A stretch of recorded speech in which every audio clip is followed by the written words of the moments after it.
what about some of the stuff that, like I know that in the future, Joby, when I was talking to him and Steve and things like that, they were looking at different ways that people could know about the sawmill.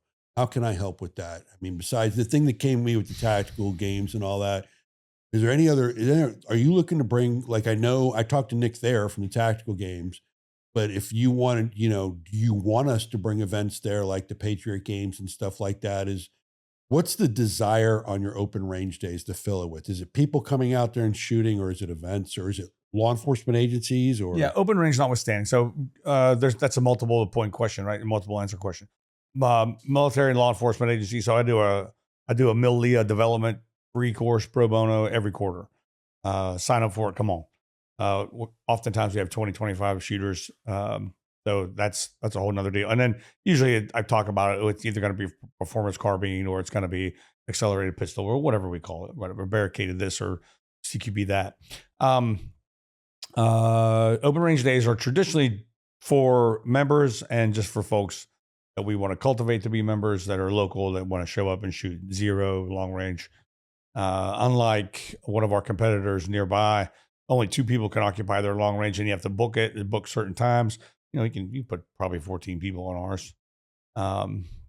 Anyways, what else? What was part of the question? So military law for an open range. What else do you ask me? Well, one of the things I would say, because we've run some foundation events out there. Oh, hold on. You said yes, 100% for Patriot games. Yeah. If they can come up, of course we want that. What else do you ask? There was just trying to think of what you guys are looking for avenues to bring in. Okay. Yeah. Advertising and stuff like that. Yeah. You didn't say advertising.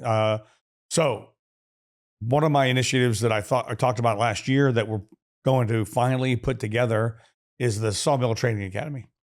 So everything we do there, whether JT teaches it, Tom teaches it, I teach it, Eric teaches it, whether it's a Stop to Bleed class or Evolutionary Gunfighter, that's all part of the Sawmill Training Academy. But now we're going to make it a marketable thing.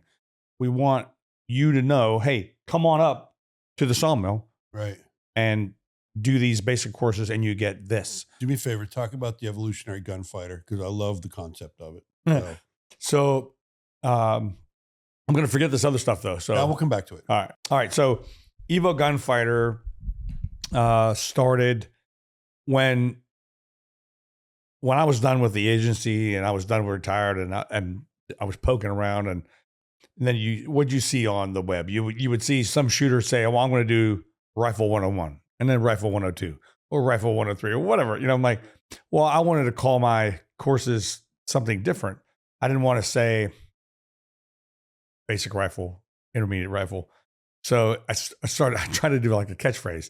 So to me, everything works from the evolutionary standpoint. When I first started shooting, combat shooting, and this was one of the questions, by the way, yes, that Ironclad provided, it was the double tap. 2 shots, quit. 2 shots, quit.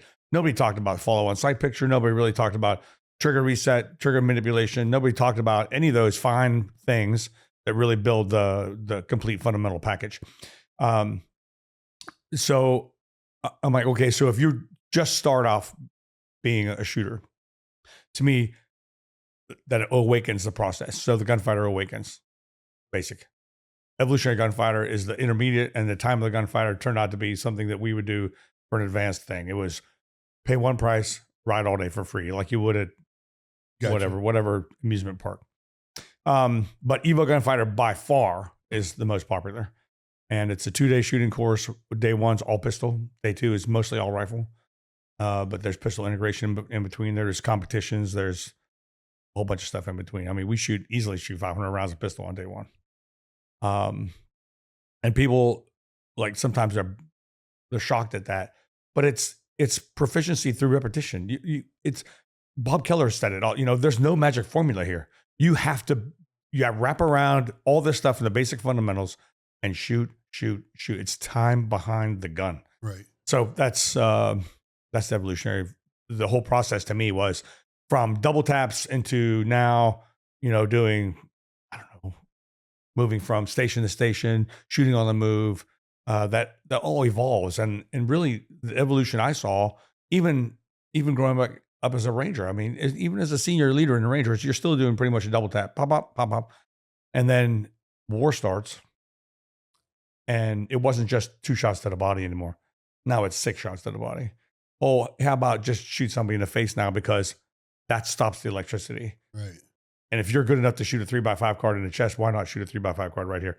Because that stops the music, and there's no return from that. And so that's that part of that whole evolutionary process through the crucible of combat. Love it, man. There you go. So so before we go to what we were talking about, let's talk about your background in shooting. I mean, you are a very accomplished shooter, and from what I see, you love gravitating towards handgun. Appreciate what you say, but like, so what's accomplished mean anyway? Let's start there. Accomplished is someone that has been in the combat shooting realm, and I'm, if you know me, we do have some ambassadors that shoot competitively in that type of realm. I'm a combat shooter, and that's where you are. So you've been doing it a long fucking time, teaching it a long fucking time, and come from a organization that is known as handgunners. So how's that? No, I really appreciate it, but like accomplished, right? So somebody asked me the other day on social media. I say the other day, it was a year ago, maybe what it was. What's your ranking at USPSA? Yeah. I'm like, well, I don't have one because I don't shoot enough competitively. I really don't. So I think that's lacking. That's part of me that's lacking to me. I don't shoot enough competitively. We shoot competitively on the property itself, on the park. I call it the park at the sawmill. And we have a lot of fun. We shoot against the timer. We shoot drills. We do a lot of stuff like that. But it's not the same as going to an IDPA, USPSA, or IPSC match. So I don't do that enough. I do pull the trigger a lot and gravitate towards handguns. Why? Why handguns? It's because the regular armed responsible citizen can't walk around in the street with an AR-15 on their back, but they can walk around with a pistol in their pants. So that's why we focus on the handgun. And you said I can say whatever I want, right? Hell yeah. So any homo can shoot a rifle, bro. Anybody can shoot a rifle. Especially the optics. And that's not true, of course, but at the same time, the rifle is so much more forgivable than a pistol. The pistol is absolutely, hands down, the most unforgivable platform you're ever going to shoot. Any tiny little thing you do changes what's going to happen in the target. So it's nowhere near as easy as a rifle. So no, I agree. We just spent 2 days shooting with Kimber with their new line, that's like awesome, I mentioned before. And there's only 2 of us that were heavy 1911 shooters, and the other guy, who's a Miami-Dade SWAT officer, one of our ambassadors, is a competitive shooter, and he is very good. He's master and blah blah blah. But him and I immediately gravitated towards the guns because we're 1911 shooters. Well, the other 4 shooters had a lot of time on Glock, SIG platforms, and all of a sudden when you started having a hammer safety, a grip safety, a little bit bigger of a gun and stuff like that, we literally spent the first half of the day getting everybody comfortable with the guns. But yesterday, by the time we left, I had them over on a Rogers range, and we were doing a timed headshot drill, and our most novice shooter, which none of them are novice, but out of the 6 of us, she was crushing it. Because once she got comfortable in that 5-inch accurized 1911 and felt good with the gun, it was a game changer. And it was really cool to see. But I will say this, I've been shooting now a long time on the Staccato, and I love that XC. It's a great shooting gun.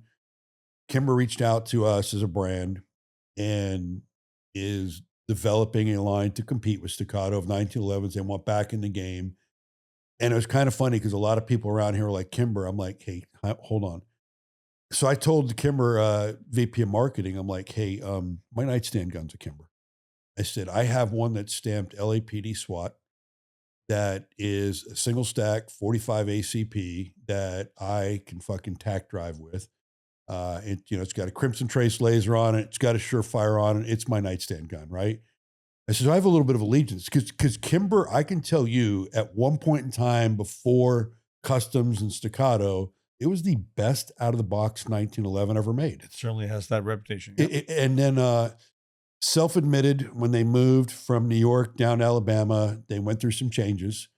And they got beat up a little bit in social media. Well, they fixed all that and they're back. And we shot 3 models that they're getting ready to launch, that we did all their content for them. And then we shot their very high level line, their target, their 2K11s and all that.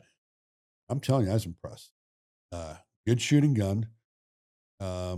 Good shooting to the point where Jonathan, who was our best shooter there and a competitive shooter, he essentially said, if you do these 2 things, Bruno might shelve his Staccato XC.